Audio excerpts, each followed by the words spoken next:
මේ තියෙන්නේ පිටකොට සතසින් මම දැන් දින කීපයකට පෙර ගෙනාපු මේ බාස්මති හාල්.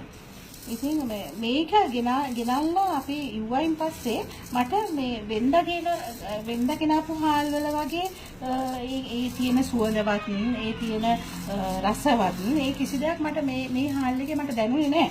ඇත්තටම මේක ඉව්වයින් පස්සේ දැන් මේ ඊයේ උයපු හාල් මේක ඊයේ උයපු බත් දැන් මේ ඊයේ 11ට විතර උයපු බත් දැන් දැන් 24ක් ගිහිල්ලා දැන් 11 වෙනකනුත් මේක එළියේ තිබුණා කිසිම නරක වීමක් නැහැ.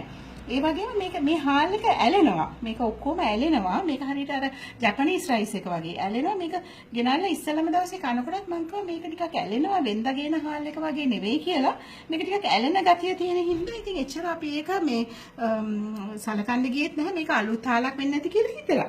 නමුත් ඒ වුණාට දැන් මේක දැන් අපිට දැන් තේරෙනවා මේකේ මොකක් හරි මේ හාල් වල තියෙන සංයුතිය මොකක් හරි වෙනසක් කියනවයි කියන එක. මොකද මේක දැන් මේ බෝලේ වගේ ගුලි හදලා ඉවරලා ඒක ඇත්තටම මේක ගහන්න පුළුවන් බිම. මොකද සාමාන්‍යයෙන් බත් ගුලියක් බිම ගහනකොට බත්තට විසිරෙනවා. නමුත් ඒ වුණාට මේක බිම ගහනකොට මේක කිසිම විසිරීමක් නැහැ. මේ බත් ගුලිය මේ කොච්චර හයියෙන් ගැහුවත් මේක නිකන් බම්ප් වෙනවා. බිම ගහනකොට මේකේ බම්ප් වෙනවා. ඉතින් ඇත්තටම අපි හිතනවා මේ හාල් මම ඇත්තටම පිටකොටේ සතසට ගිහිල්ලා මම කම්ප්ලේන් කරාම මැනේජර්ට කතා කරලා ඒගොල්ලන් එවලම කිව්වා ඒක නවත්තලා ඒක සීල් කරනවා කියන එකේ හාල් ටික සීල් කරා.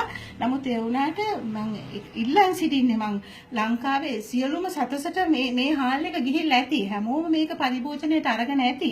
කරුණාකරලා මම කියන්නේ මේ වගේ හාල් තමන්ගේ ගෙදරට ගෙනල්ලා තියනවා නම් ඒ හරි ප්‍රවේශම් වෙන ඉක්මනින්ම මේකෙන් කන්න එපා මේක නවත්තන්න. කන එක නවත්තලා ඕගලන් ගත්ත තැනකට ගිහිල්ලා ඒක නැවතත් බාර දීලා ඕගලන්ට පුළුවන් නම් ඕගලන් උදව්වක් වශයෙන් ඕගලන්ට පුළුවන් නම් ඕගලන් ඒ සතසට ගිහිල්ලා කම්ප්ලේන් කරන්න. මොකද පාරිභෝගික අධිකාරියට ගිහිල්ලා කිව්වොත් විතරයි මේ වගේ දෙයක් අපිට නවත්ත ගන්න පුළුවන්.